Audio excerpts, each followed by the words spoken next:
Disclaimer: the views expressed on this episode of Perspective Platoon with Prateek are solely the opinions of the host and the guest. The content of the conversation is not reflective of the institutions or establishments mentioned therein. Take all these opinions with a pinch of salt and a dash of lime if needed.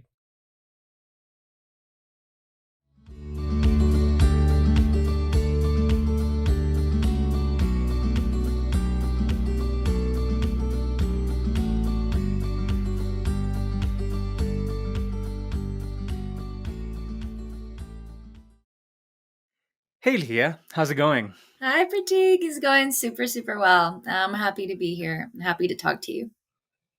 Same here. I'm happy to talk to you as well. It's been quite a while since we've had like a full blown conversation, so I'm glad that we're Yes. able to do this. I agree. Before Yeah. we get started, oh, sorry, I guess there's a bit of a lag. I noticed that earlier. I should have mentioned it. But anyway, um, before we get started, if you could let everybody know who you are, what you do, any likes, dislikes in daily life, future aspirations, anything and everything you're comfortable sharing. Okay. So hi everybody. My name is Ligia Espinosa. I met Prateek in school, so I went to UCO. I graduated almost a year ago. Wow, time flies. I graduated. My major was operations and supply chain management. I'm currently starting my professional life. Kind of just like figuring out what I want to do for the rest of my life. I'm kind of like in that moment in my life where I have so many options to get started on my career and kind of just like doing a list of like what's important to me professionally, personally, where do I want to be. But yeah, I feel like one of my aspirations for my life is to make use of my majors or like operations and supply chain management and impact the community that I'm in. So I started a company called Starving Artists Go, and right now I have about two clients. It's just people with local businesses that need help with marketing and supply chain. So I kind of help them understand like how they can bring more people by using the tools that social media and marketing provide, and kind of like using that as a way to increase your profits or like achieve your professional or business goals. I feel like one of my dreams in life is to have a shelter, like an animal shelter. So I feel like operations and supply chain can help me get there as well. Like get the donors, make sure the animals have food and like medical expenses and things like that. Um, yeah, I think I have so many aspirations, but like you dream. I don't want to put limits on dreaming. I feel like one of my dreams is also to go back to my home country. So I'm originally from Nicaragua, and I want to go back to my country and kind of help the rural areas to be able to have access to education, water, and healthcare, because those are things that lack in the countryside of Nicaragua. So I feel like yeah, at one point in my life, I'm gonna go there and help my people, but I need money first for that. and but yeah, that's a little bit about me. As a student at UCO, I was heavily involved with the international community, and I really do love the impact that diversity and immigrants do in this country. Like I'm newly an immigrant officially, so I will always advocate for diversity and inclusion, and I feel like having a diverse population will only bring us forward. So I am a heavy advocate for that and for Latinos everywhere. So I feel like that is also something that is really close to my heart. Beautiful. That's awesome. Well, Thank you. congratulations to you, firstly, for becoming an immigrant. Um, Thank you. yeah, totally, totally. You mentioned something really interesting there about the sort of diversity that the US has, and that the country should be able to sort of foster that community for the future. Yeah. Why do you think that that is important? Be it from a perspective of just a personal perspective or like from a more macroscopic perspective. Why do you think that it's important? Yeah. So um, to me, it's important and it's also beautiful to see the uniqueness that every individual brings to the table. So, as people, we're already so different from each other, but I feel like whenever you bring people from different countries together, the knowledge that they have acquired through their lives, through the things they've been through, it's like a unique skill set, a unique set of knowledge and skills that you only get because you were put in those situations. So to see people that grew up thousands of miles from each other, kind of like take on life in different ways, that is super related to your experiences in life. So, for example, like I believe that a diverse workforce, coming to a business perspective, I feel like a diverse workforce is going to be able to solve one specific problem in many different ways. Because of the unique skill set that you have, and because of what you lived personally, professionally, as a student, as a person, just living life. I feel like diversity of thought is something that I feel like it's super important to solve issues, whether that's in your place of work or in your personal life. So I that's why I believe that diversity, like having different people from different backgrounds, not even just culturally, but also um, like any type of difference, whether you're from the LGBTQ community, whether you're an immigrant, whether you're your religious background. I feel like every type of diversity should be encouraged and should be protected, because like we all can learn from each other, and diversity will just foster that learning. Like I love learning. I feel like if you're not learning, you're not growing.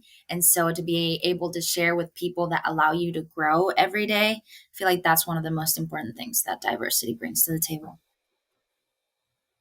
Yeah, that's beautifully put together. I totally Thank you. agree with you in that sense, because um, our experiences sort of give us a certain framework to be able to like look at things differently.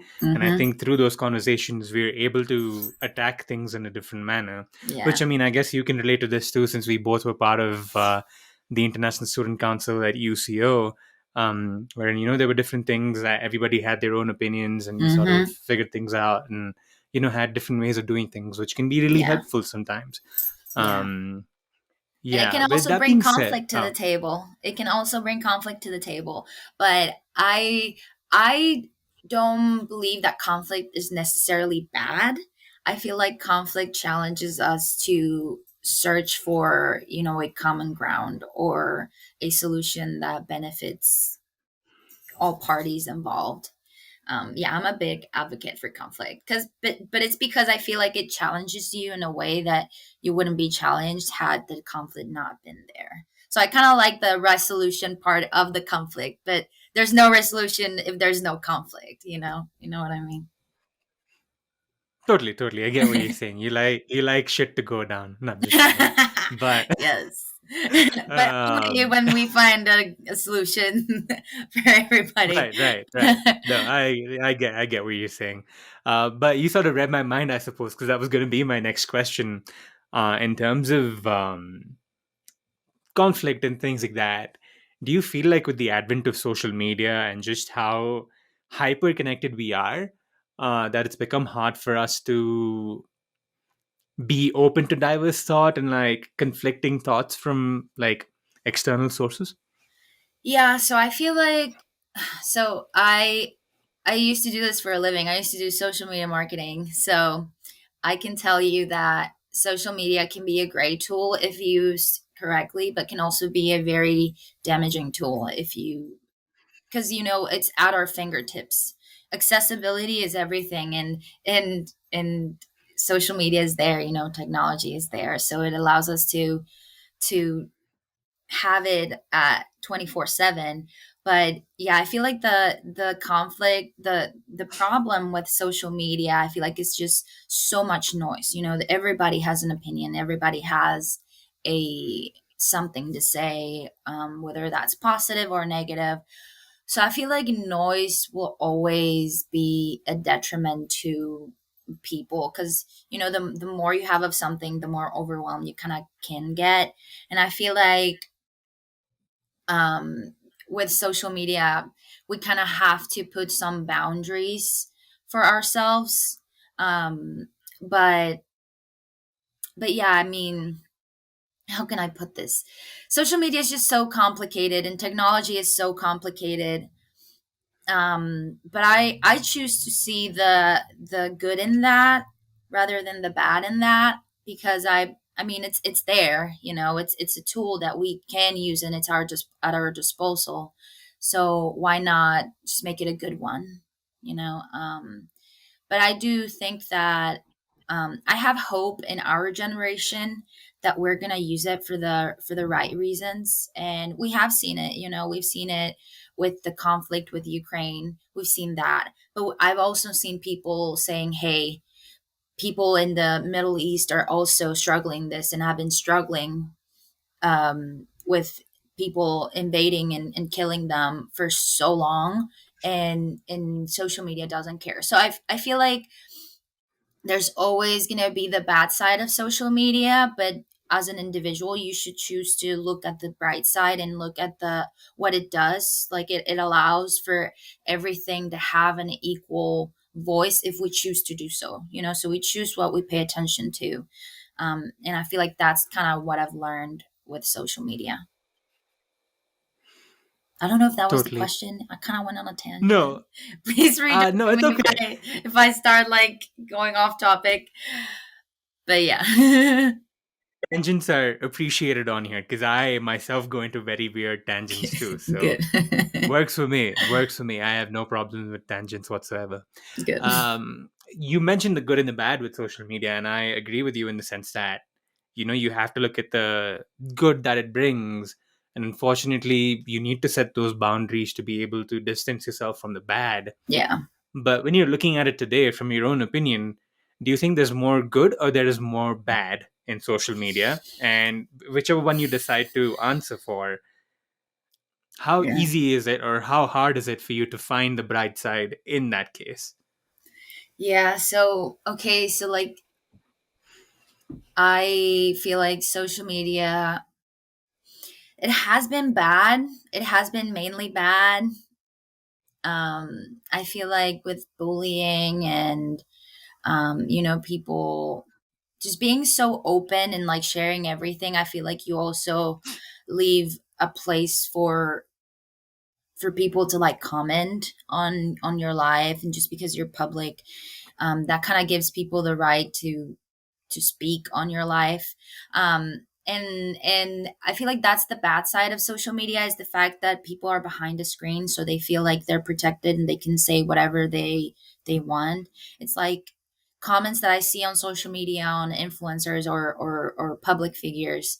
I 100% know that those people would not say such hurtful things had they had the person in like face to face. So I kind of do um I kind of dislike the way that social media makes it seem like, oh, this is not a person, this is just a photo on a screen. But it is a person. Like, you have to, at the end of the day, you have to remember that it is a person, whether you know that person or not, or have seen her seen them face to face or not. They are a person, and they deserve respect, and they deserve they don't deserve whatever hurtful things you can say about them.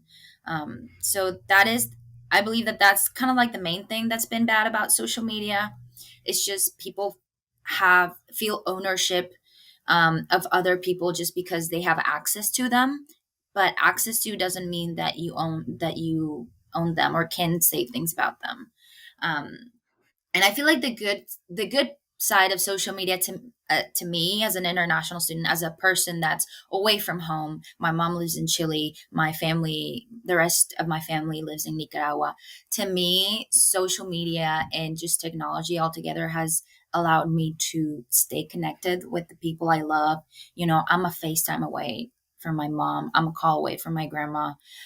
So being able to have those relationships through social media, through technology, even in the distance, I feel like that's something that we're really, really um, lucky to have. That people like, how would you even have a relationship with someone if you didn't have the technology at this point? So yeah, I feel like the good side in social media is like really close to my heart, just because I can be close to my family even when we're far away. Right. I get what you're saying in that sense, because before, to communicate, you'd have to send a letter to someone, which would take at least a week to 2 weeks to get to the destination, depending on if it was within the country or if it was in a different continent or Hmm. whatever. So all of those things have now been, I don't want to say eliminated, because you can ship stuff to other places in the world, but Yeah, um, we have easier modes of connection now, or connection and communication now, which definitely makes life a lot easier. yeah, And social media, for part of it, is to thank in that in that aspect. yes, Um, definitely. Definitely. Um, this might be a similar question, but um, in terms of the good and the bad of social media, Hmm. do you think we'll reach a point ever? I hope this doesn't happen, but do you think we'll ever reach a point where the bad just outweighs the good so much that we as a society will feel the need to abandon social media? I feel like even if we get there, we won't ever abandon it. It's so ingrained in our lives now. Not only personally, but like professionally, businesses need to have social media. A person, like as a person, you kind of just have social media. Kids nowadays are grow with it. Like I don't feel like we'll ever be able to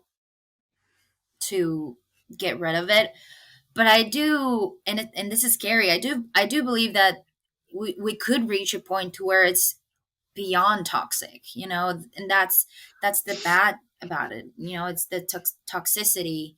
It's almost like a toxic relationship you have with a significant other, and you feel like you can't leave it because you depend so much on it. Um, but I feel like people are getting tired of the negative side of it. At least that's what I've seen recently. I feel like people are using it to shine light on problems that are ingrained in social media and the use of social media.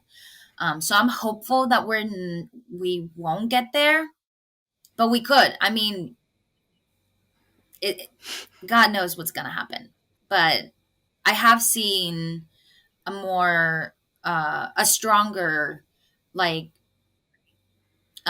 effort, to shine light on problems and to keep people accountable. um so I am hopeful, but we could get there. So Mm. the answer is I don't know. The Hey, answer is I don't I'm know. with you. I choose to be hopeful and optimist. Oh no, I'm with you. I'm with you on that. You never know. You never I mean, know. You fuck, we don't know never what's know. gonna right. You don't know what's gonna happen tomorrow, let alone 10 years. Yeah, So you don't know what other social media platform is gonna come and disrupt everything like TikTok did. You don't know. We right, have no right. Okay, clue. yeah, totally, totally, totally. Speaking of TikTok, I find this quite an interesting thing to talk about. But if Hmm. you find it boring, please let me know. Um, what is your interest level with TikTok? Are you someone that uses TikTok, or you don't care? Like, what is your relationship with TikTok?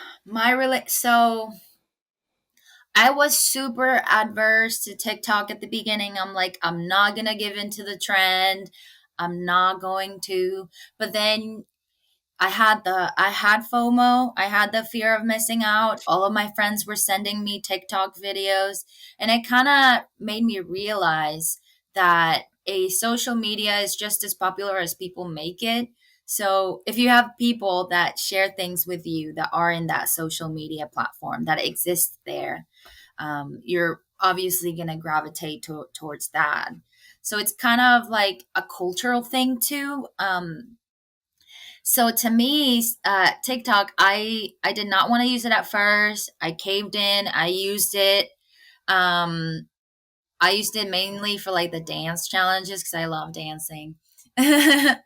But I started to get super addicted to it because I mean, it's instant gratification, and that's the thing that social media and technology gives people, and that's what we can't get enough of. You know, it's like that feeling of I want more, and there is more for me.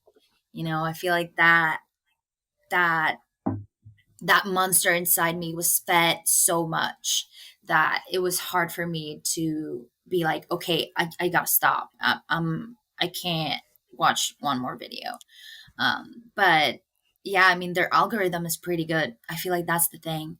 It gets to know you so fast, and it's like here's more of the things that you're totally gonna like, and you can't get tired of it because it's all the things that you like. But right now, I honestly have not used TikTok in a while. I feel like I challenge myself to not use it because I cannot have another platform that I'm addicted to because I feel like I'm addicted to Instagram and I can't have two. Like I would not had any shit done if I if I bring another social media platform that I'm addicted to. But I feel like I was about to get addicted to it.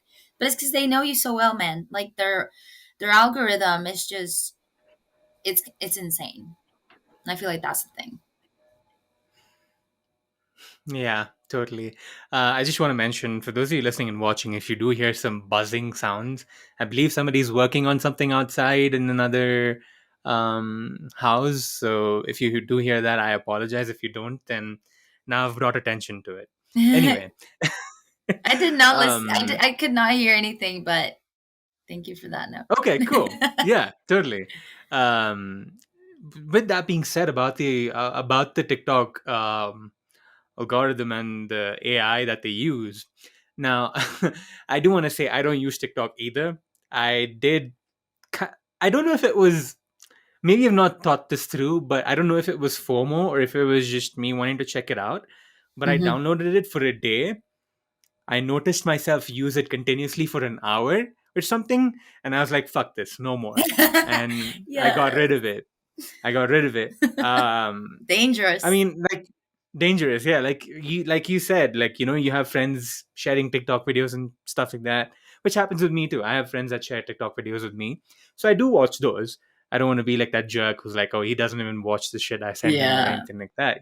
So I do check those out, but I don't necessarily use TikTok. However, well, okay, first I'll ask you this, and then I'll get into that later. But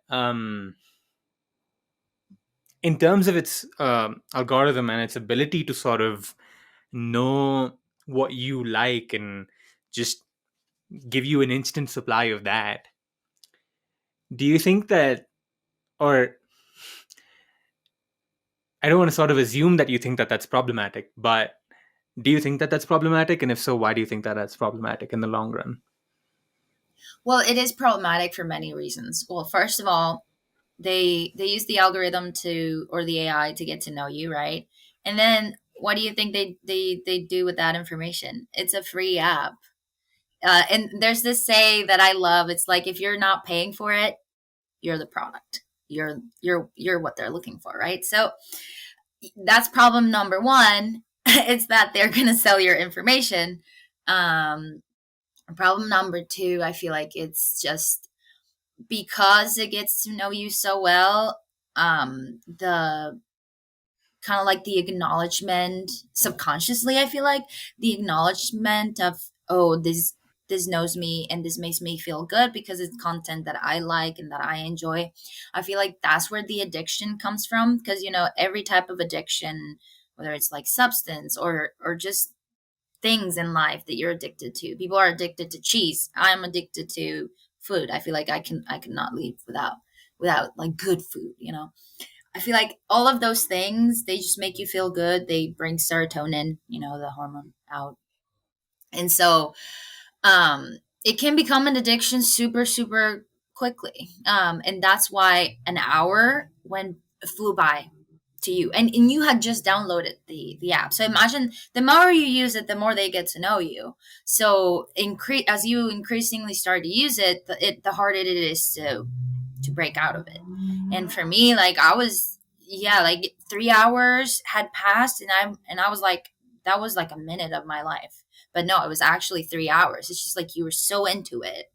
And I feel like that's problem number three. It kind of alienates you from life. You know, you'd rather be on your phone watching videos than just living life, being outside.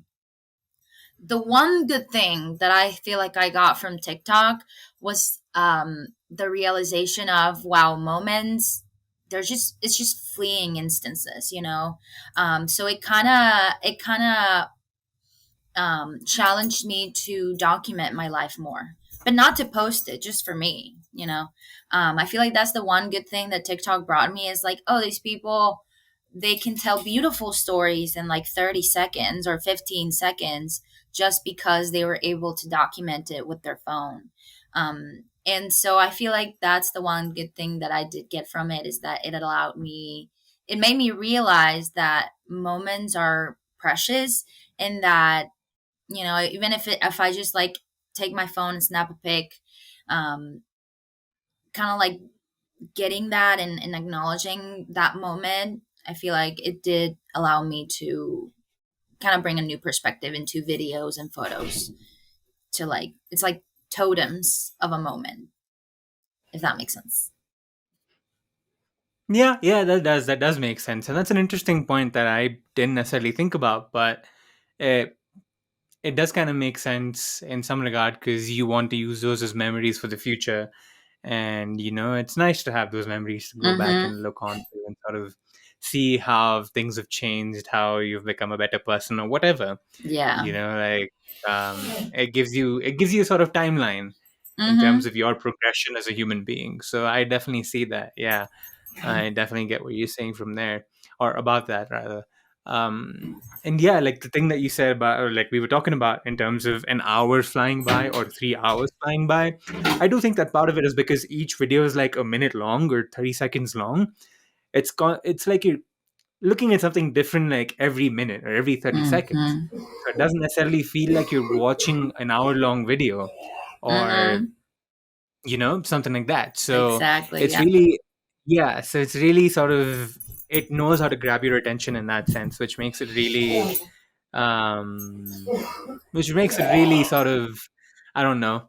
It's um hard to break out of. exactly, there you go. Hard to stop, find a stopping point, you know.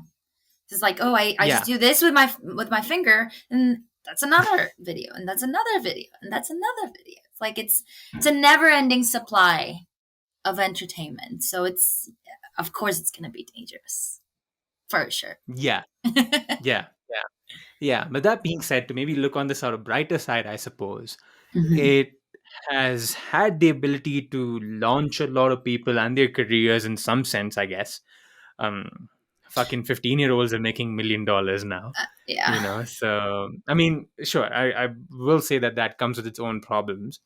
But since we already sort of shit on TikTok a little bit, we'll look at the positive side for a second. Yes.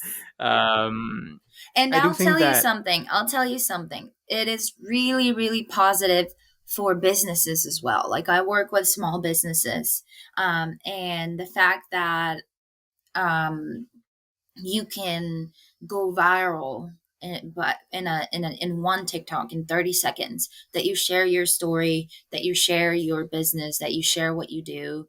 And the fact that I have seen people blow off, and they started by like, I had no customers, I was about to give up, I did one TikTok, and it literally brought all these people to me. So the fact that it can get the attention of the people, like the algorithm is so good, your product, yourself, your service will get to the niche that you're aiming for.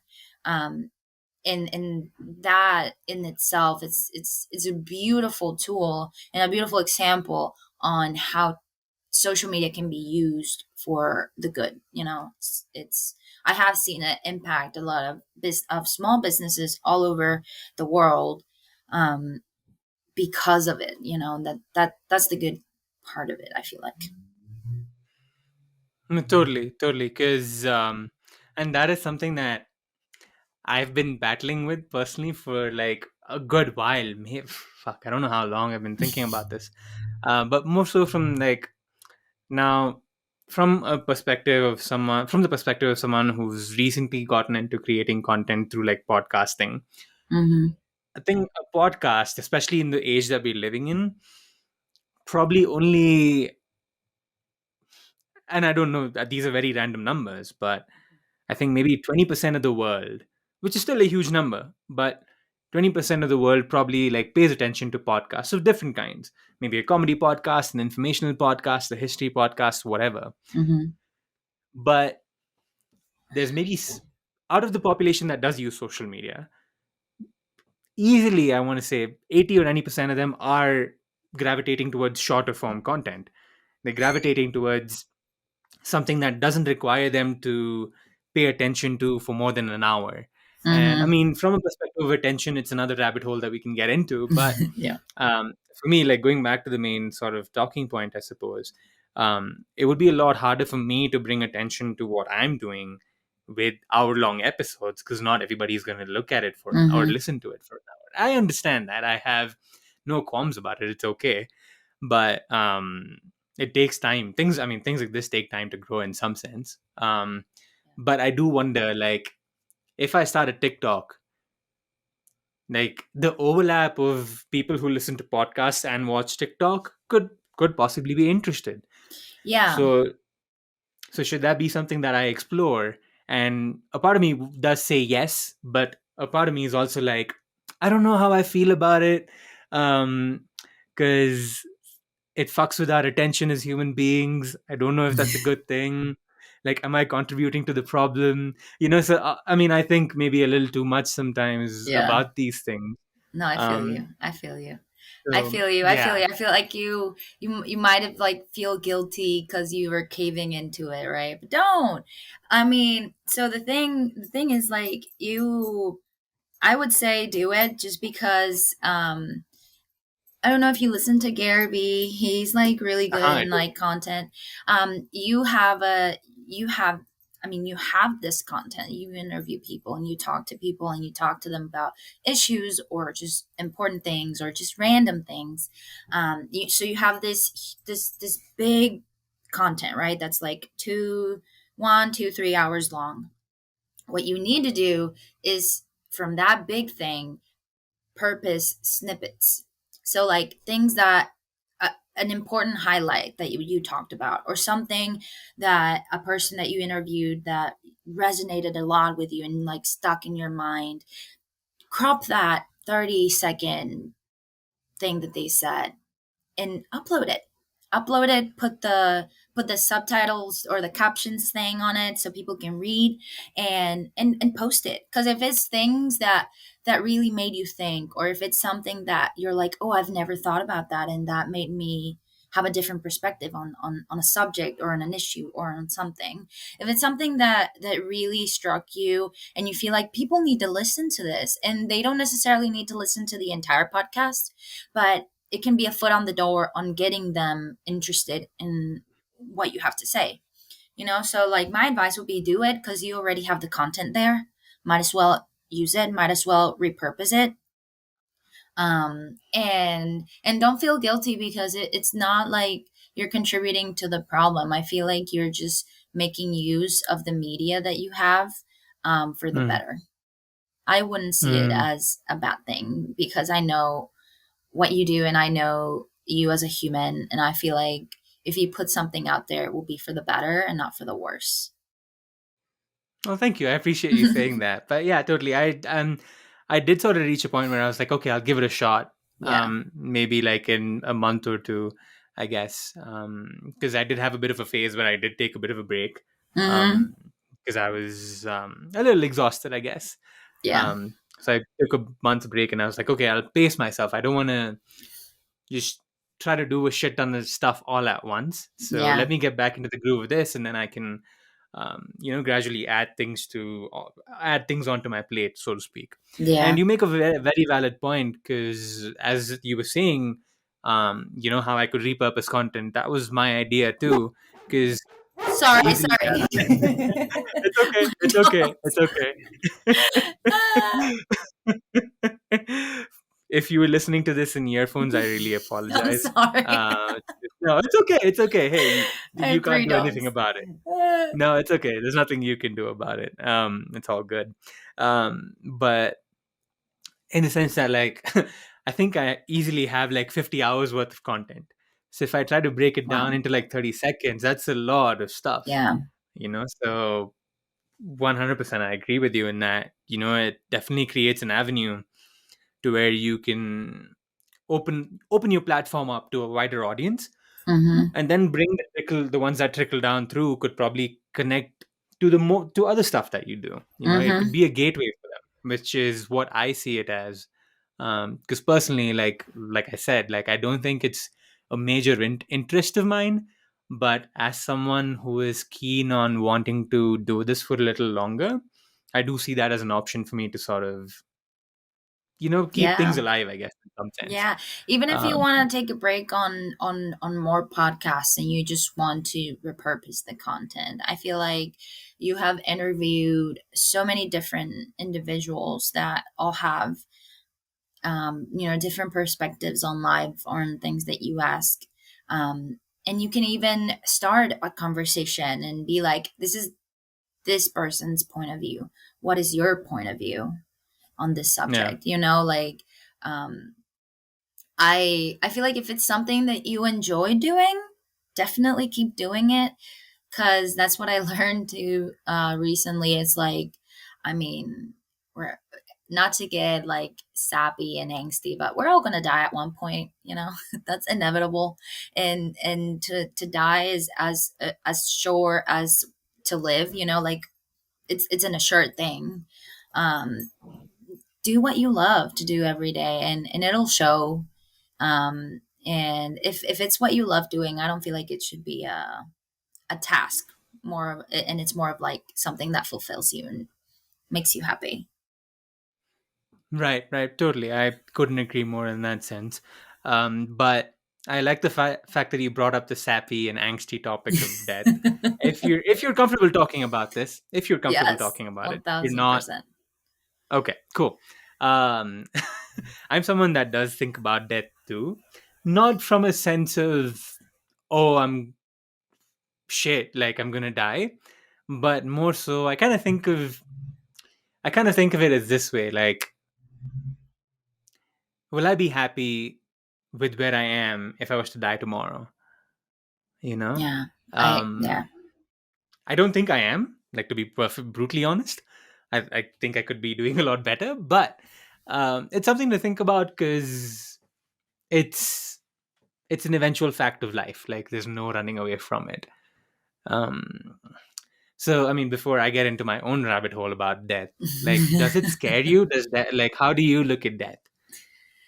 I mean, I feel like it does scare me because we have no clue. I feel like the lack of control and the lack of knowledge is what scares me, not so much the fact, because I mean, I'm not going to be scared about something that's going to happen no matter what. What scares me is not knowing. It's like the unknown, the lack of control. Um but it's a good reminder too. It's a good reminder that we, first of all, we don't know shit. We have no clue. No one knows anything. No one knows anything. We're all winging it in life. If you ever feel like, oh my god, I'm behind, I know nothing, I'm useless, I'm worthless, it's like, remember, no one knows. Like, we like to play scientists, we like to play people that know and that are in control of things, but the most honest truth that I can say to anybody in life is like, no one knows shit. Like we're all just trying our best. Um, so that is death. I feel like it's a good reminder of the lack of control that we have. And so it allows me to be a little bit easier on myself. Um, but yeah, I feel like that's the main thing about death. I am scared. I feel like I'm scared, but I feel like I'm scared because I haven't achieved the things that I've personally set for myself. So like my biggest scare is to die without having, left the world at least a little bit of a better place than how I found it. Um, yeah, I feel like I haven't reached that point to where, oh, I've made a difference. But I don't mean a difference just for like, oh, she made a difference. No, it's for me. It's not for gratification or legacy. I don't care about that. I care about actually doing good, like doing something good. And I would hate to leave this world without having done it, because I feel like not everybody has that mindset. And so the fact that I have the mindset, I'm like, okay, I have to do it because I have that mindset and I really want to do it. So like that will be the Hmm. only the thing that scares me the most is like not having been able to help as much as I would like to. Hmm. Hmm. Yeah, now you're talking to the depths of my mind and my overthinking self, because what you mentioned about what you mentioned about control, and that was something that the pandemic really helped me realize. And with that too, I think there Mm-hmm. was a huge sense of inevitability, at least initially. Like in Yep. like February, March, April, at least I was thinking like, oh shit, like what if this is it? I definitely Mm-hmm. had that thought. I'm not gonna deny it. I definitely had that thought of, oh shit, like what if I die? And I think throughout that phase, like I learned about control, and not that I didn't know it existed, but more so my like sort of association with control, because Mm-hmm. I'm quite the control freak, and I had to tell myself like to step back a second, because there's nothing you can do if fucking a bird decides to poop on your head. Like, what can you do about it? Nothing, nothing other than just go and wash your head. That's all you can do. Yeah. You can't be like, you bird. No, it's not gonna. Yeah, nothing's gonna happen with that. Uh, so I feel it's stuff like that. Like um, it's hard to understand that, I feel, and it's sometimes Yeah. it's a realization that hits differently. And when Mm-hmm. it hits, you realize, okay, shit, like I don't have any control. The only thing that I control is what I do, Yeah. and that's What do you all. do? How you respond to that situation. That's what you're in Exactly, control of. exactly. Yeah. Right, totally, totally. So it's really wild to sort of think about that perspective or that concept of control with death, because I've I've I've made my peace with it, I guess, like I mentioned earlier, Mm-hmm. that if life is to end, life will end. There's nothing I can do about it.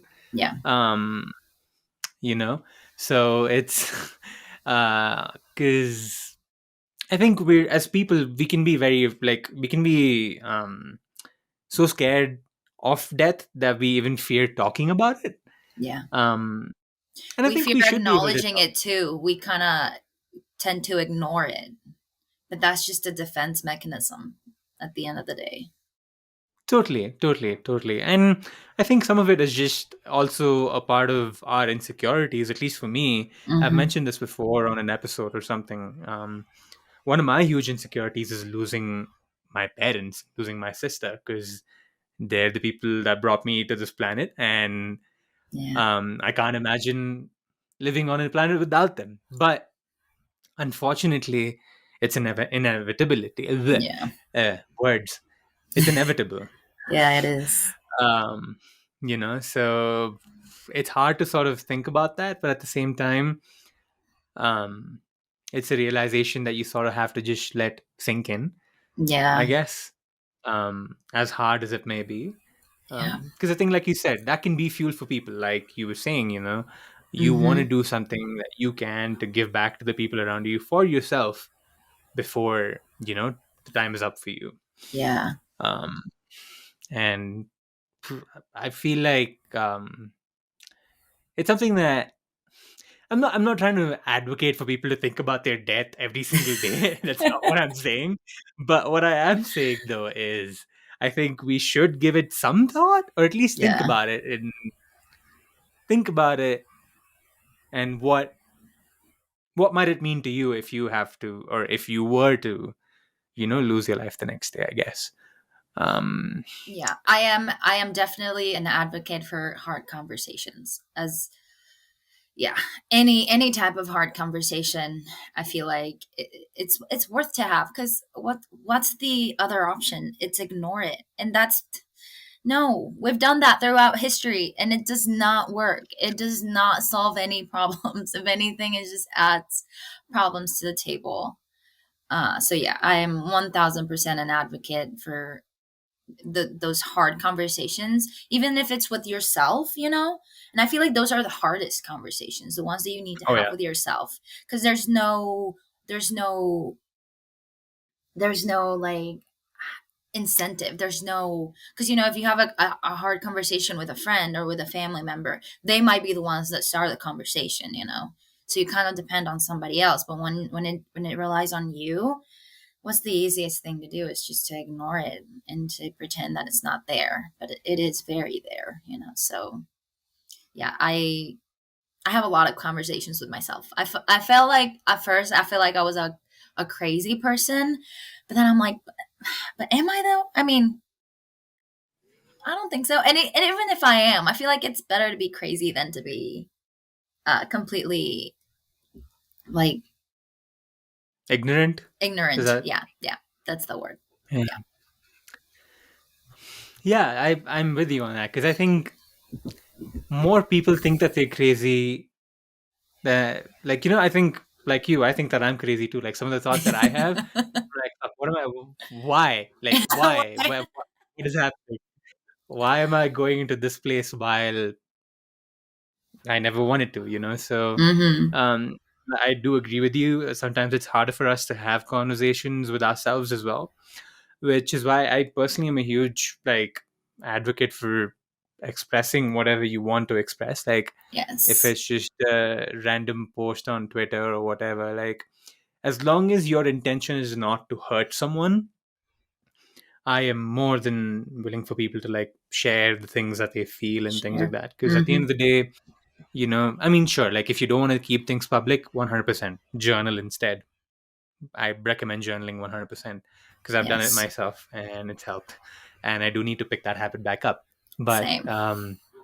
it's talking to ourselves is very important. And I feel like you said, sometimes the easier thing to do is to run away from it, but it catches up with you. Yes. Oh, it Um, does.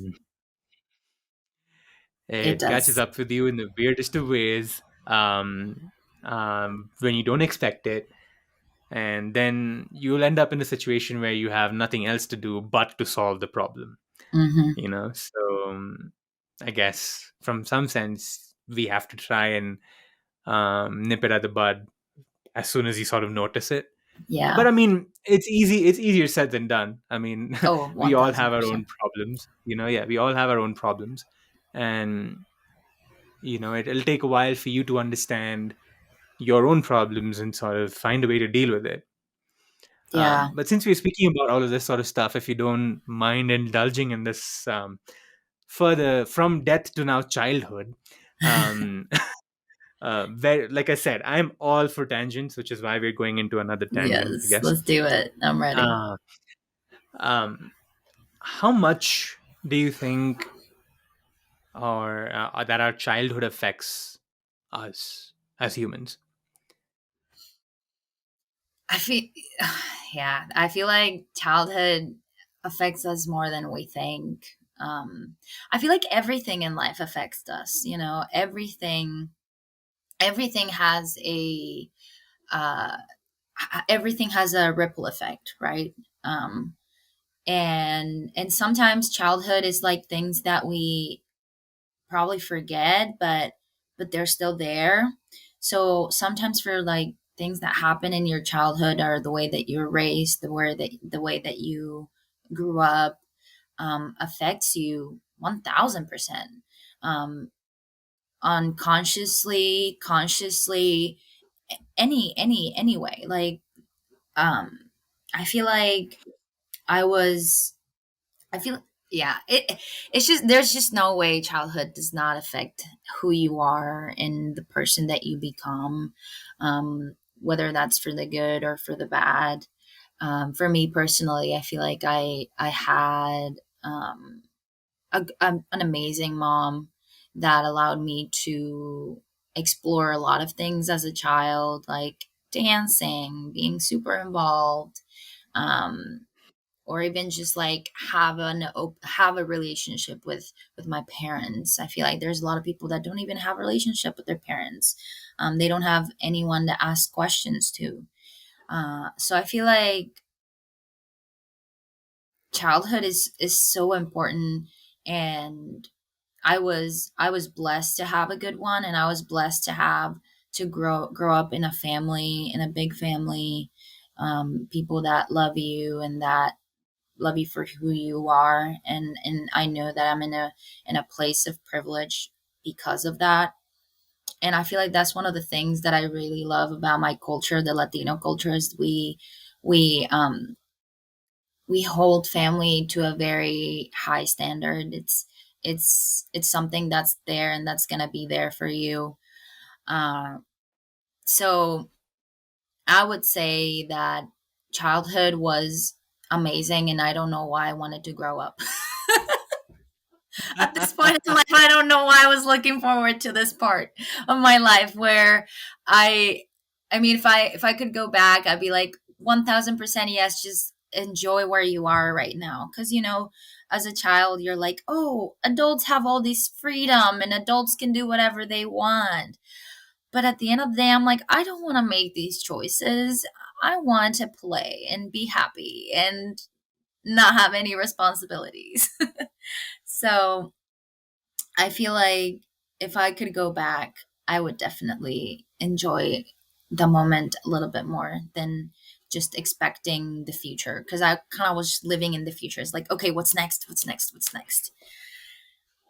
Um, but as an adult now, I've realized that, like, damn, I need to enjoy every stage I'm in, every part of my life, and I should not fixate on what's going to happen, because I have no control over it. Two, I don't know what's going to happen. Three, I don't know if it's going to happen. I don't know if I have a future. What if something happens to me tomorrow? Knock on wood. But I yeah, thank you.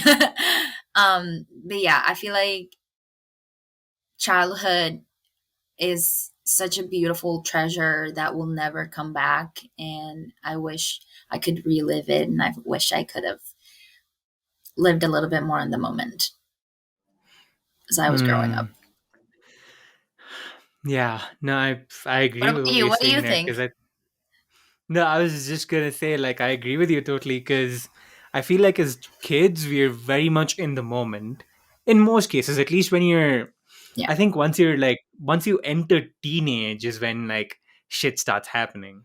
I Yeah. feel like mentally, like you start hearing this voice in your head. It's like, no, don't do this, or no, don't do that, or yeah, go ahead, fuck yeah, let's do that. So I feel like you start noticing. Well, I do want to say, like, I feel your ability to notice it changes depending on you as a person and like sort of how you approach it, like Yeah. in terms of paying attention to your thoughts or whatever, all that spiritual stuff, meditation and all that. Because I, again, like, if that's something that people can do, I definitely advocate for it. But anyway, Yes. um from um that perspective, I feel like as kids you weren't thinking about what was good or what was bad or how this Yeah. person is or how that person is. Sure, you fought with kids because you were a fucking child, Yeah. but you had fun to the fullest, and you didn't necessarily care about homework or whatever. Like your parents would beat that into you, being like, "Get your homework done," or at least that was what happened in Yeah. my household. True. I True. can speak for myself. Yeah. um, so I feel like as kids, you're very much present in that moment while you're playing or just having fun or whatever. But then as you get into teenage, like as you get into like your 13s or whatever, that's when you start noticing a lot of the sort of self conversations that are happening. Even though you don't pay attention to it, you Yeah, notice that they it's start there. happening. Mm-hmm. Exactly. And that's where you sort of, I guess, get carried away with the future and the past and blah, blah, blah, blah, you know? Yeah. Because, I mean, this is a thought that I was thinking about earlier too, for some reason, about being present. And um, I'll explain this so that people who are listening and watching can also understand what I'm talking about. But Ligia and the international office, I started a program called Future Bronco Ambassadors. This was in 2020, right? Yeah. 2020 fall? Yeah, 2020. Right. Yeah. Yep, yep. Right. So, and I was lucky to be a part of it, through which we got to go to this retreat thing at Lake Arcadia. And that day, honestly, I felt like I was the most present. And fuck, I don't mind saying this. That was probably the most memorable day that I've had as a student at Oh, I UCO. love that. I love hearing that. I love that so much. Yeah. Go on, sorry. Yeah. No, you're good. You're good. I mean, thank you for facilitating that. Honestly, because for me, like, I felt like I was very present at that moment. Like, and I was thinking about that. I was like, because I like to think about shit too much. But anyway, Yeah. that's just me. Um, I was thinking about the way I felt when I was present and how much I enjoyed it more than something else that I did where I probably wasn't fully Fully present. committed. I was exactly, or I mean, committed. I guess committed is a bit of a icky word in this case because you might be fully committed, like you might want to do it 100%, but um, are you there to do it 100%? Or I Mm-hmm. guess with the commitment, what I think where you're coming from is more like, are you like 100% sort of giving yourself to it? Yes. Like by being present. So I totally get that. Yeah, like a lot of the times you're like, oh, what if I make a fool out of myself? Oh, what if this happens? Oh, what if Yeah. that happens? So it's like that never-ending vicious cycle, which I didn't feel much of that day. So I was really happy that day, and I really felt in the moment, and um, I love I that. And even said, I feel like "Oh, go ahead." I feel like that happened because I feel like whenever you feel that way is one, your environment, and two, the people that are around you too. I feel like if you have that kind of easiness in the air, you're like, oh, I don't have to worry about this. I just have to live it and enjoy it. I've learned that it has to do a lot with who you're around as well. There Yeah, are people totally. that bring peace to your life. There are people that bring chaos to your life. Um, and yeah, I just wanted to say that. Yeah. No, totally, totally. I agree with you. I agree with you 100%. So, like, like I said a second ago, I'm really thankful for you for like putting that together. So because it's a memory that I'll cherish, like probably for the rest of my life. So, Oh, I love that. yeah. So thank you, and thank you to Brandon as well. He's probably not listening, but Yes. thank you to Brandon.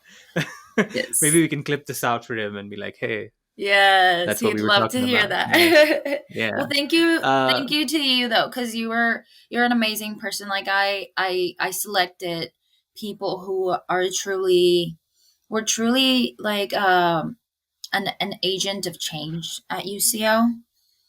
I feel like I purposely chose people that were in it for the right reasons, and for the listeners, the program is basically picking people from a specific country. So Prateek from India, and allow him to connect with people that are thinking about coming to the USA. So I kind of wanted that interaction to be with a person that has had a full kind of like trajectory, like a full journey at UCO and beyond the classroom is like what you did besides the classroom, what you did besides your duties as a student. And Prateek was amazing at that. And so I feel like that's why I brought a special group of people in that moment, because I feel like I chose people that really did more than just being students. They kind of took ownership of like the unique opportunity that you all had as international students and made the most out of it. And I feel like that's one of the contributing factors as to why that was so special. And it's still happening, by the way. Like they're still doing it. So I'm Right. glad to see it beyond us. Like us being the Totally. catalyst for that is beautiful. Totally. 100%. 100%. So kudos to you for that. Totally. But to sort of bring it back in terms of being in the moment and like that, seeking. Well, okay. I mean, I guess I can just start by asking this. Do you feel do you feel that it's a little problematic if we as adults seek to want to be children again? I'm just curious. I don't have a specific thought about it, Yeah, but I was just wondering what you think. I feel like I feel like there's nothing wrong with that. I feel like we should do it more often because we feel like being because we usually associate being childish as something bad, as like, oh, you're not taking this seriously, or oh, you're not mature enough for this. But I feel like having a child, like wanting to feel like children again, I feel like it means more of like enjoying life no matter what, like enjoying being grateful and being content. I feel like it's more about that than maturity levels or how seriously you take something. And sometimes life you don't have to take seriously, you don't have to have your game face on the entire time, and that's okay. And that shouldn't be something that it's detrimental to you. If anything, I encourage in everybody to feel like a child again, to just be happy and enjoy life and enjoy the small things in life that are always there and sometimes we overlook. I feel like a child's mindset, it's like a pure place. There's no hidden intentions, there's no double agenda, there's no um, if anything, I feel like I could trust a child more than I could trust a fellow full grown adult. No, I mean, because there is that saying, right? That kids don't lie, like children don't lie. They tell you the Mm-hmm. truth.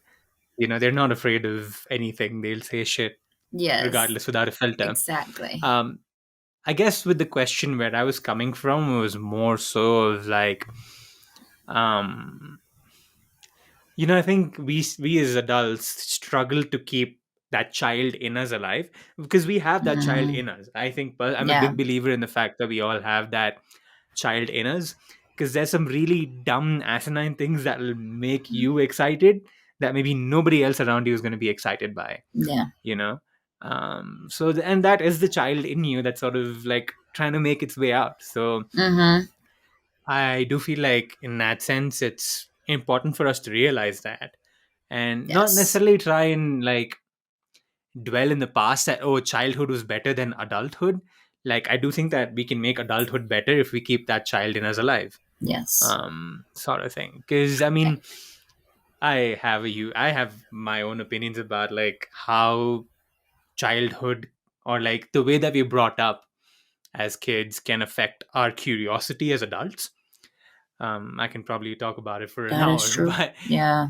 that's something that I don't think, or maybe we do think about, but it's not something that we pay attention to Mm-hmm. necessarily. Because our, I'm not saying that this is our parents' fault or anything like that. Unfortunately, it was just a product of the generation that they were a part of, Yeah. and they sort of wanted us. It was for our better, so to speak. They wanted us to be better adults, and they wanted us to take a certain path, which is why they wanted us to go on that path, and they would try to facilitate that as much as they possibly could. Yeah. But like taking that curiosity away can make life feel like there is nothing much else to it other than just working and sleeping. Yeah, I agree. You know? I agree. And I feel like Yeah. I was very privileged because yeah, I'm like, my mom was kind of strict in the sense of I had to get good grades, I had to be a good student. But in the other side of things, she did allow me to like be curious with the things that I liked doing or that came easy to me. So like dancing, that came so easy to me. I'd be like not even walking, I was already like clapping to the rhythm of a song. Oh my god, my dogs, I'm sorry. It's okay. It's I have okay. 3 dogs. No, no, it's um all good. It's all good. so I feel like I feel like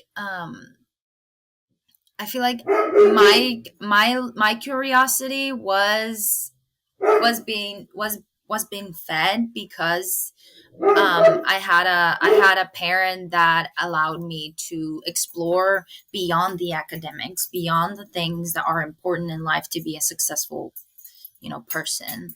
And I feel like those brought so much to the person that I am today. Like dancing for me brought my extroverted side. It boosted my confidence. It allowed me to make friends with people that I'm probably wouldn't have been friends with, but we share that common, you know, uh, thing that we loved. And so I am 1000% an advocate for curiosity, and I'm happy to see that the way that children are raised now is differently, is more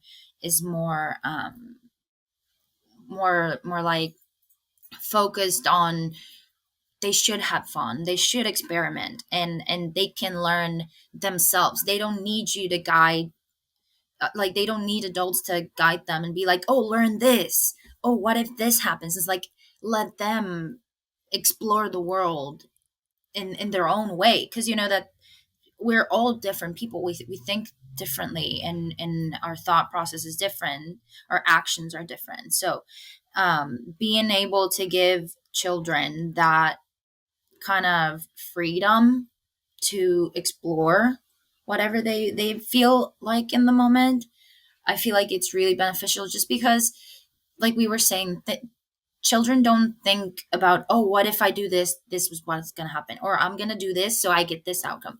They just do whatever they feel like in the moment, or subconsciously they just like do whatever makes them happy. So I feel like through that curiosity they will like start building themselves as a person.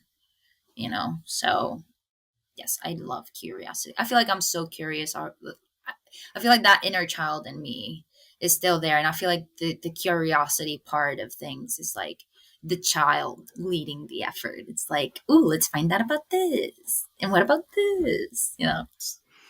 Yes. Be Totally. curious, And no, that's people. great. 100%. And that is great. No, I'm glad that, you're able to sort of keep that side of you open, because it can be a struggle. And I mean, I'm not necessarily diminishing anybody's upbringing or things like that. But unfortunately, we all have different upbringings. It's Mm-hmm. just like that's something, unfortunately, that we don't have in our hands. We were just born in a place that Yeah. somebody or someone, like if you're a believer in God, or I mean, to each their own. Anyway, I don't want to go into that rabbit hole. um but we're born in a certain situation, and then to take it from there is sort of on us after that, I suppose. Our Yeah. parents for a certain part, and then on us after we've become independent enough to make our own decisions. Mm-hmm. um because I mean, for me personally, I was just thinking about this as you were talking. Like, would I draw a line on how curious my kid would be? I mean, I'm talking like I have a kid. I don't have a kid, but I'd love to have kids. But Yes. that's a different thing altogether. Like, where would I draw the line? Like, would there be a place that I draw the line for my kid or kids?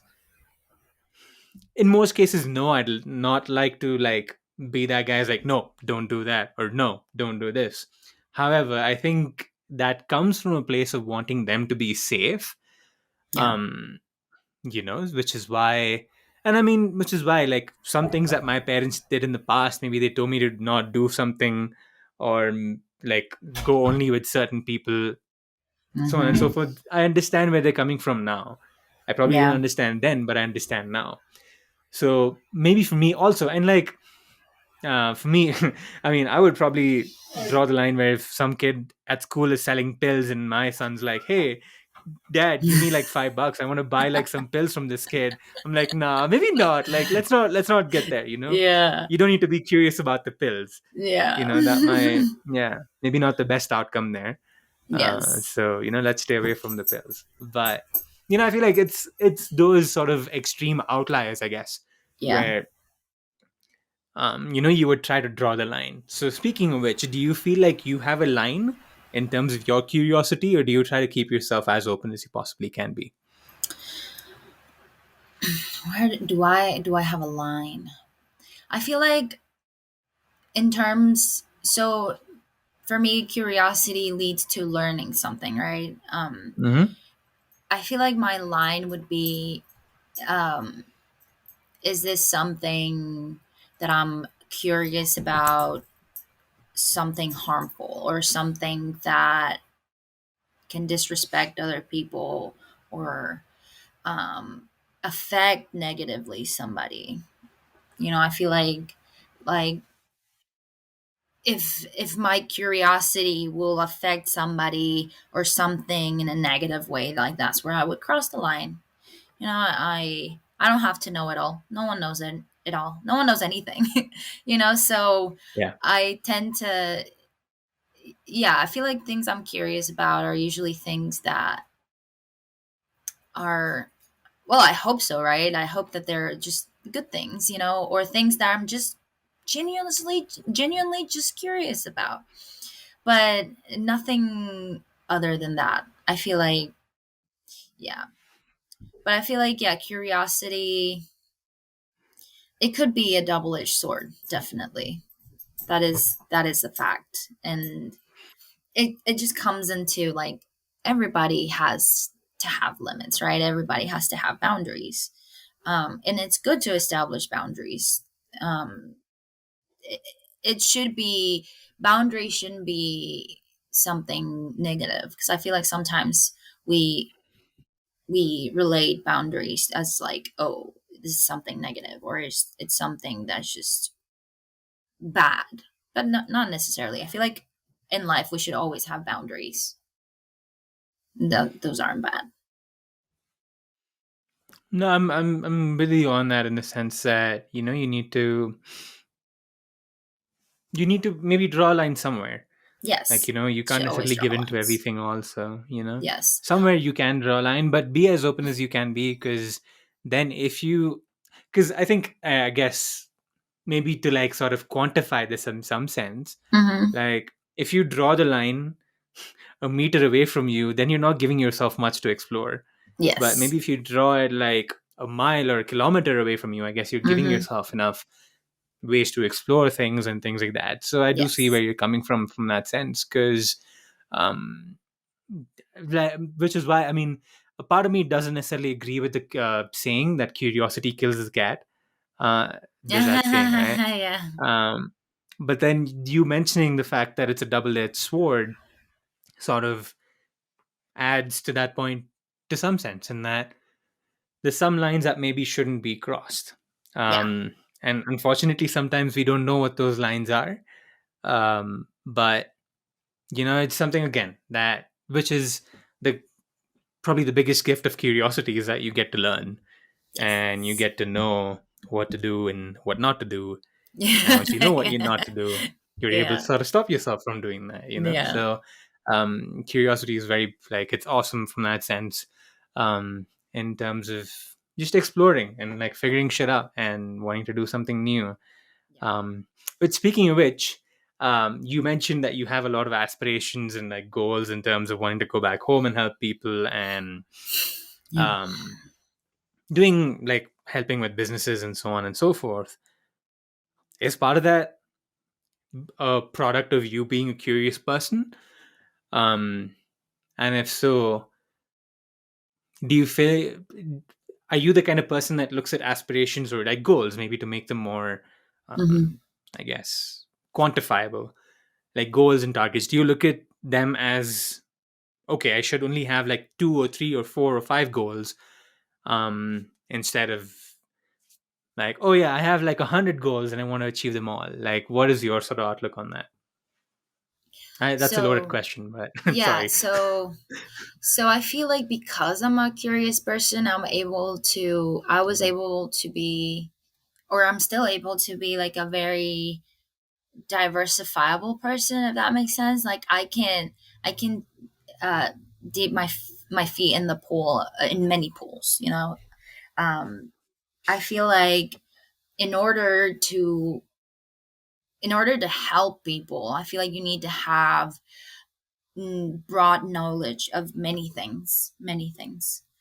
So I feel like yes, curiosity is the maybe the catalyst for me wanting to do so much, um, but because I feel like I'm capable of, because I'm curious enough, and when I'm curious, I am invested, and because I am invested, I'm capable and probably able to help them. But the other part of the question was, can you remind me the other part of the question? So there was the curiosity part, and then there was the other part. Yeah, the other part was just about like goals, which you kind of answered in terms of, like, are you the kind of person that looks at just having minimal amount of goals, or are you the kind of person that wants to explore as much as you can? Oh yeah, explore um as much as you can, because even if you have a set goal, I feel like every step towards that direction, it's a purposeful and it's an important step. So you don't, all this to say that like you don't know what's gonna lead you to where you want to be. That's why I'm open to opportunities, I'm open to things, I'm open to completely different things that probably didn't even relate to each other, but the knowledge and the experience I gained from it got me closer to my goal, or to where I want to be, or to who I want to be. So yeah, I would always say, and like I said in the beginning, like you shouldn't put boundaries to your dreaming. Like you're dreaming, why are you limiting yourself? Why? Like why are you putting that barrier where it shouldn't be? So hmm. yeah, I love dreaming, and I feel like while I'm dreaming, I'm also kind of manifesting it. I Hmm. love manifesting. I'm super fan of manifesting. Um, but yeah, I feel like you shouldn't put barriers to your dreams, because you don't know, they might come true, and they might turn into goals, and they might turn into actionable things that you can do to get there. That yeah, you shouldn't stop dreaming, and you shouldn't get fixated on one goal. And it's okay if your goals change as you change, because you change. Like we change every day. We're not the person we were a year ago, 10 years ago, 20 years ago. So it's okay if your goals change as well. That shouldn't be a bad thing. That should never be a Hmm. bad thing. Yeah, I totally see what you're saying. But just to sort of maybe bring in I guess like a different angle to dreaming Mm-hmm. and like no, not setting any boundaries. I think where it can become a little problematic for people is when they expect those dreams to happen without putting in any action. And Yes, now we've all been there. We all that's true. daydream about the funniest shit, wanting to be a millionaire one day, wanting to, I don't know, do random shit. Yeah.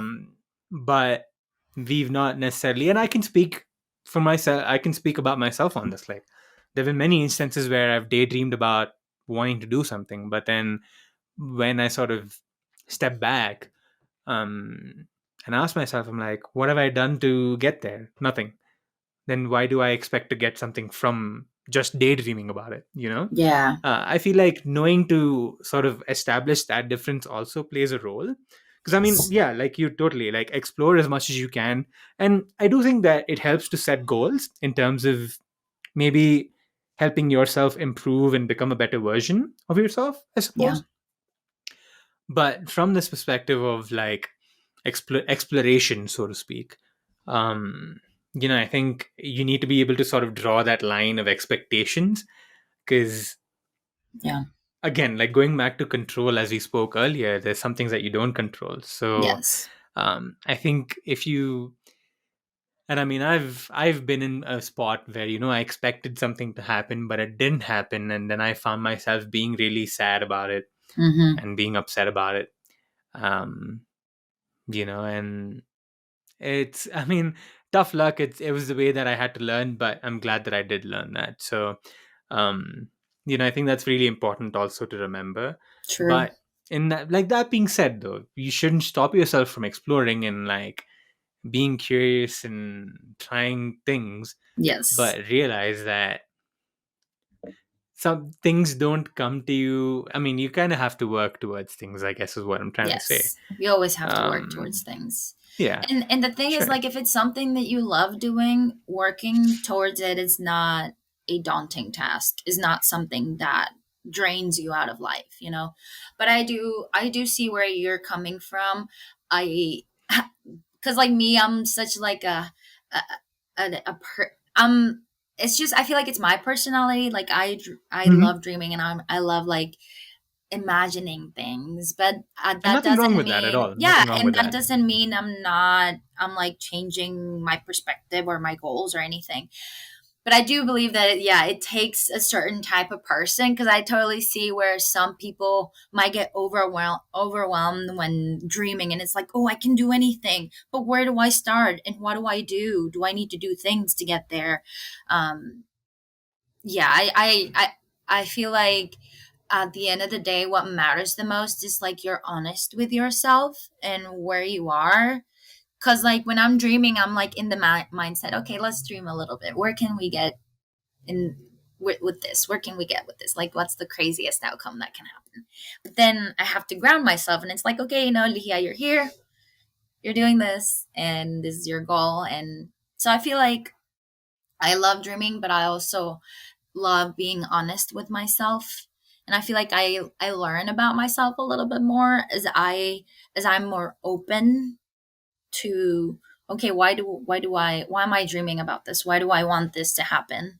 And then the opposite part is, what have I done to achieve this? Do I really want this, or this is just a thought that happened, and I don't really care if this happens or not. So I feel like at the end of the day, you gotta be truthful and honest with yourself, and know what your limits are, and know what things might trigger like anxiety or bad things, and then okay, yeah, don't do those things. But all this to say that I do love dreaming, but I also I'm honest with myself, and I kind of analyze why I think this way, or why are these thoughts there.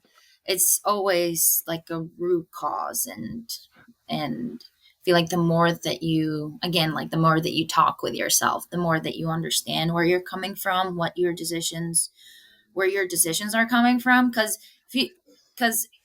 most of your decisions, not most, but some of your decisions come subconsciously, like without you even thinking about them. So exploring the root causes of those might give you a lot of feedback on who you are as a person, or like what do you hold accountable, what do you base your decisions on. I feel like that daydreaming and being honest with myself has allowed me to learn a little bit more about myself in that sense. Hmm. Yeah, I get where you're coming from, and I like how we've sort of tied this bow because we were talking about talking to ourselves earlier and all that sort of stuff, and how honesty really matters, of like being Yes. honest to ourselves. I feel like that's a really like nice way to sort of tie a bow on all of this. But like a parting question before we go into the word association game, Mm-hmm. um, for you, like, did being honest with yourself come naturally, or was that something that you had to sort of figure out as time went on? Part one, and part two would be, well, I think it is something that we can all achieve. It's something that we can all achieve, to where we can be honest with ourselves and Mm-hmm. ask ourselves those tough questions. But if someone's listening right now and they feel like they're unable to do that, like in your opinion, what's something that worked for you to be able to do that? Yeah, so I feel like I feel like my mom was really open with me in the sense of you got to have emotional intelligence, and she kind of taught me what that was from an early age, and I was really Mm-hmm. blessed by that, because that's even something that in this day people struggle, like we don't know how to listen to ourselves, and the way that she kind of introduced it to me is like your body will tell you what it needs. Your body will, like, if you feel dizzy or if you feel like you're craving something sweet, I might have low blood pressure. If like, your body will tell you when it needs rest, your body will tell you when it needs water. You just gotta be honest with your body and be honest with yourself. She didn't get to the part to where you can talk to yourself and get to know yourself a little bit better, but I feel like that beginning of being in tune with your body and being honest, and your body being honest with you and you being honest with your body, kind of led me to that part of like, oh, beyond what my body tells me and my physicality, I can actually talk to myself and kind of discover things about myself. But I don't feel like I was as good with it as I am now, because I feel like being traveling to a different country and kind of starting life all over again, I feel like it was the biggest catalyst for me, because I I didn't have. I used to live in Nicaragua. I used to live with like 5 or 6 people in my home, so I hardly had any time myself to be alone. And then I came here to the U.S. and I was alone a lot of times. And at the beginning, I was like going crazy. I'm like, I don't know how to handle this. I don't know how to handle being alone. And with all of these changes coming in my life, it was kind of hard to process, because for me, like, exercising and dancing was always like the de-stressor, was always the way that I let my emotions go, or like if I had a bad day, kind of help me, have a better mindset. But with school and everything, I really didn't have time to do the things that I loved doing and that allowed my mental health to be in a good place. So I resorted to talking to myself and kind of exploring that, because I was alone all this time and I was feeling lonely and sad, and I didn't want to worry my mom. I was like, well, I guess I gotta talk to myself. Hey, Ligia, why are you feeling sad today out of all days? Like, you were feeling happy yesterday. And maybe it's because, I don't know, I saw a memory in Facebook that reminded me that I was hanging out with my friends 3 years ago or something like that. So I was able to find, the root cause of why I was feeling that way. And I was like, oh, okay, that made me feel better. Like, I was able to take actions because I was able to learn where that was coming from. But I feel like, yes, being alone and kind of being put in that situation is what allowed me to be better. So yes, this is to give hope people. Like, I wasn't good at it until I was put in that situation, until I had no other choice, Um but yeah, that's the reason why I'm better now at, like, being honest with myself and having those conversations with myself. It's because I was put in that situation, but I'm grateful that I was, because I don't think I would have gotten there had I had other, other noise, outside noise. Having had an easier way to handle it, I would have chosen the easier way. But I'm glad I didn't have any other choice, because I had to put in the work. And I feel like that's why, the what you were saying, that some people might find it difficult or don't even know where to start, it's because it is hard, it is challenging, there's not really a guide. I don't feel like there is, because everybody is different, every person is different. um but I feel like we all can get there. We just need to be you'll be in that situation where you have to, or even if you don't have to be put in that situation, I feel like at some point we all have to deal with the fact that we're our own individual. Like, we are born alone, we die alone. Like, you need to have a relationship with yourself, and that is something that I learn every day. Totally. And that's the really important thing that we need to realize, right? Is that we're never necessarily going to be the finished article. Because I Mm, think that's something also that we think about in terms of, oh, okay, I'm gonna be the best that I can be once I do this thing. But not necessarily true, because there'll be other shit that you'll need to fix with yourself, yes, you know? we're a And constant sometimes work in life, progress. 100%, 100%. I couldn't agree more. Because, like if we don't see it, life will show it to you in its own ugly way. Yeah, So it's really important to remember that, you'll never sort of get this feeling of being a finished article, but it's about that progress that you mentioned and sort of taking that step. I mean, yes, not to sound like, this will work for everybody, because different strokes for different folks, but I do feel like meditation was one of those things that helped me with that. And yeah, when I stopped meditating, I felt myself like losing myself in some sense. Um, I didn't feel the best that I was, and things like that. But when I started taking the habit back up again, I can feel things are like, the machine is working properly again in some yes, sense. yes. So I think it's, go ahead.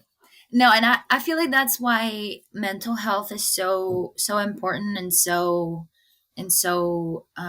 present nowadays, because like I honestly have never been to therapy. I feel like every person should go to therapy. I feel like we all should go to therapy, but not because we're crazy or we have, I mean, we all have adult issues, and traumas and things like that, but I feel like what mental health kind of helps you is like, it helps you ask like find the questions that will get to the answer that you're needing, not the answer that you want, the answer that you Right. need in order to move forward or grow as a person or learn. I feel like it gives you the tools to have a better relationship with yourself, and I feel like that's a lot that we're lacking, or that we have lacked in the course of history, because they teach us this is the color red, this is called a chair, this is called the sky, but they don't teach you there's a thing over here in your head that that will make you think things and say things and act the way and act a certain way, like I feel like mental health should be as present as teaching children what color something is. I hope that we get there as a society. Totally. I couldn't agree more. And just to sort of add on that point of therapy, I just wanted to say, like, if you feel like you don't have the means to be able to go to therapy, I would definitely recommend like trying meditating or journaling, or both, actually. I think Yeah. that's a killer combination as well, like meditating and journaling. Something that worked for me personally was journaling, and once I journaled, I then meditate. I felt like it gave me the opportunity to sometimes ponder on the things that I journaled about while I was Mm-hmm. meditating. Yes. So, it's different again. Like it's sort of like a trial and error method. You kind of have to try and see what works for you. And you have to give yourself time to try it as well. I feel like with things True. like this, you are not gonna know within like 2 days or 3 days. It's something that you have to Yes. try at least for a month, or at least for 2 months or 3 months, True. to And actually know how it's helping you. yeah. And in that process, you should always be kind to yourself. Like, you shouldn't push it, you shouldn't, oh, you're supposed to be feeling better by now. There's something wrong with you. No, like, every person is different, every journey is different. So the fact that you're taking steps towards yourself and towards having a better relationship for yourself, like, that's a huge achievement on itself. So yeah, I feel like people need to be kinder with themselves in the journey of self-discovery. Like, I feel like that's a very One, important yeah, thing to point out. totally. Totally, totally, totally. And yeah, I agree with you. You need to be kind to yourself. But again, with that being said, don't be afraid to ask yourself the tough questions. Yes. Kind but Don't like, honest. there we go, exactly. Like, you don't want to sort of cherry pick things that will make you feel rosy all day, all night, Yeah. but then avoid the things that, are going to taste a little bitter. Yes. Again, that's something that comes through realization. And, it's something that we can all try and do better. And Hmm. I think that is something that is one of the good things about the current generation as we are, in that we're sort of trying all these things to help improve our mental health, be it Yes. through therapy or meditation, journaling, whatever it may be. We're figuring ways out to sort of help ourselves. Yes. And I hope that more people can find that through different means. Yes. I agree. Yeah, yeah, yeah. I guess that's a very good note to sort of I cap all love, of this yes, I off on. love that note. I love Yeah, that note. yeah. So, well, thank you so much for sharing everything, Lihi. I really appreciate it. Yes. Yeah, we're gonna head into the word association game called Bish Bash Bosh, where basically I give you 5 words, and you have to respond to each word. I'll give them one at a time, and you have to respond to each word in either 3 words or 3 other words, excuse me, or 3 phrases. You don't need to necessarily explain yourself as to why you chose those words, but if you do feel the need to explain, feel free to, but you don't have to.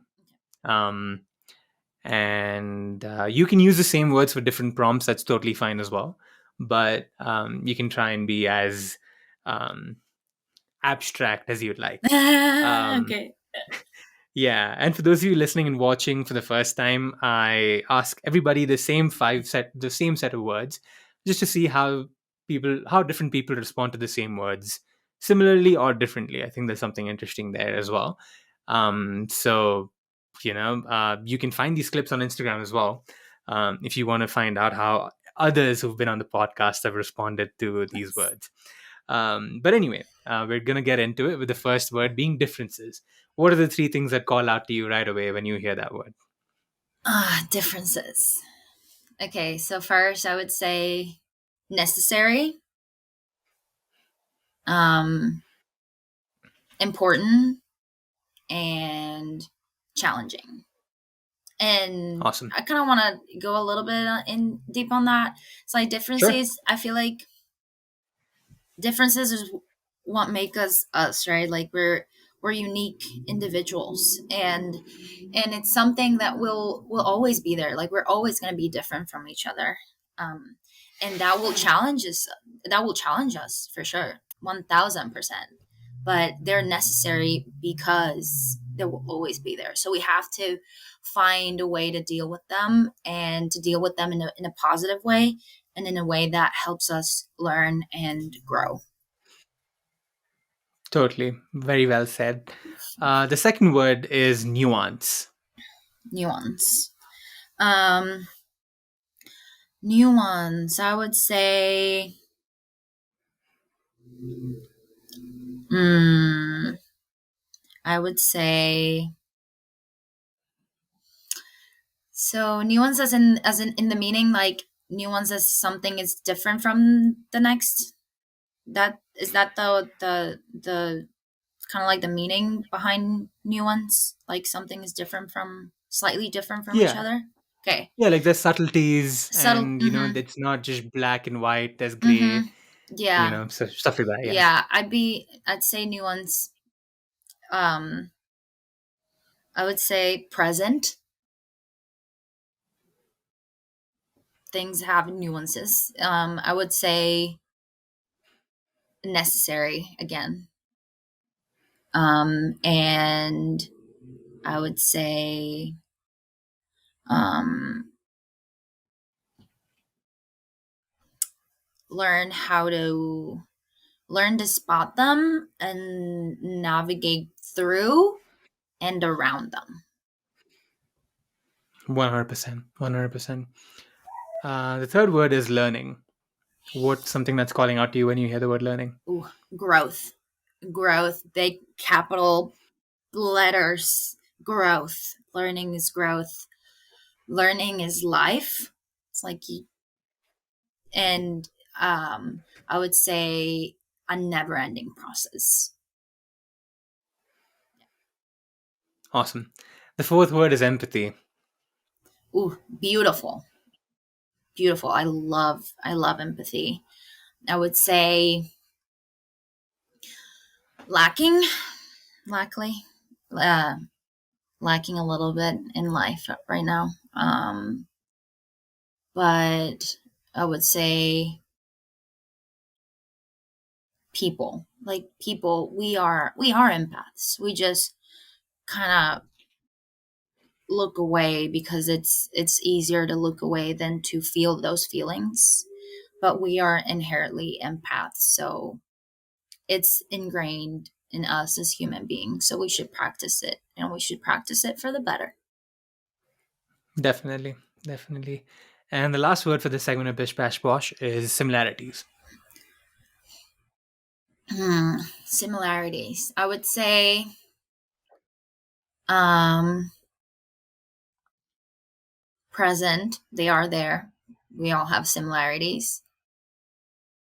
I would say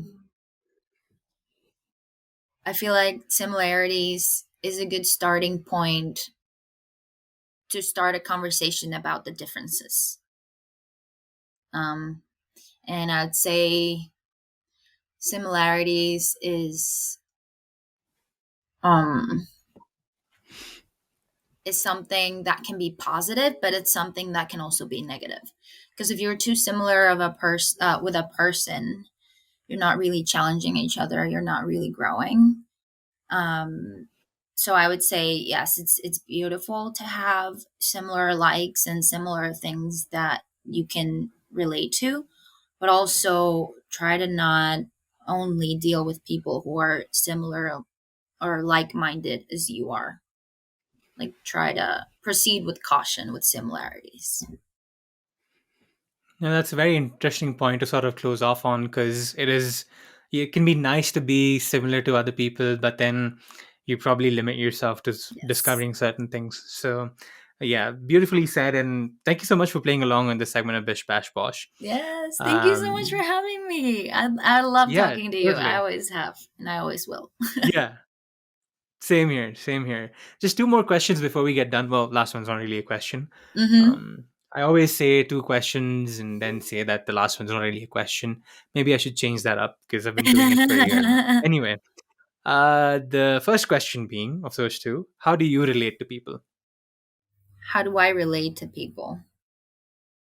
Um, in what sense? Like, In any sense of the meaning. Like for you, when I say that question, what is the thing that jumps out to you?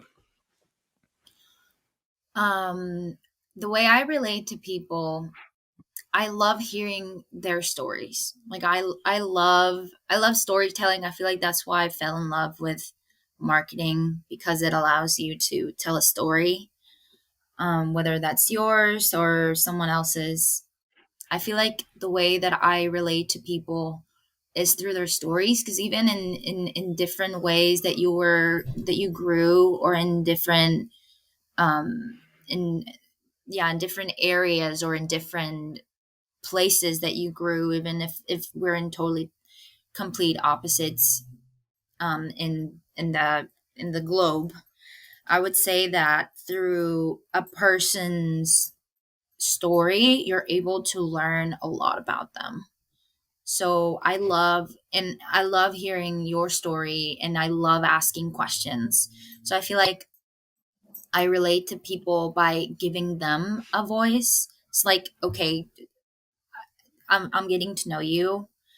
Tell me about yourself. Tell me anything that you want to voice. It's don't leave anything out or be afraid of saying things. Like I love it when people are honest and open and they feel like there's no judgment coming from the other side, because I feel like that's something that's lacking a lot. So I want to provide a safe space for people to talk. I feel like that's how I relate to people. It's what would people say whenever they feel like there's no judgment coming from the other side. Beautiful, beautiful. Well, the last question, which is not really a question, next. Um, yeah, any parting thoughts, anything you want to share, anything you want to plug, if you want to leave the listeners with a message, whatever it may be, Yeah. the floor is yours. Wow. Well, first of all, thank you for giving me the space and for inviting me. Of course. It's beautiful what you're doing. I feel like what I would use this space for would be to encourage people to have that relationship with themselves, like we have been talking about. It's so beautiful whenever you're able to love yourself and be honest with yourself, and be able to grow from there. And also, I encourage and I challenge everybody to go out there and talk to people and be present. Like every moment that you have that you can interact with people, take it, because you don't know what you can learn from like every person. They can teach you anything. You just got to be open to it, and learning is beautiful and learning is growing, and humans have so much wisdom, so much things to learn from, and I feel like that's beautiful, and I feel like that's what we should be focusing on to be a better world. Yeah. Beautiful. Beautiful. Well, thank you so much, Ligia, for sharing Thank everything that you did and you. coming on. Really glad that we could have this conversation. Yes, me So too. yeah, thank you so much. Thank you. Keep doing Yeah. this. I love this. Keep doing this, please. Keep talking Yeah, to will people. do, for sure. For sure, will do. And for all the listeners and watchers out there, thank you so much for joining us once again. And we'll see you next time.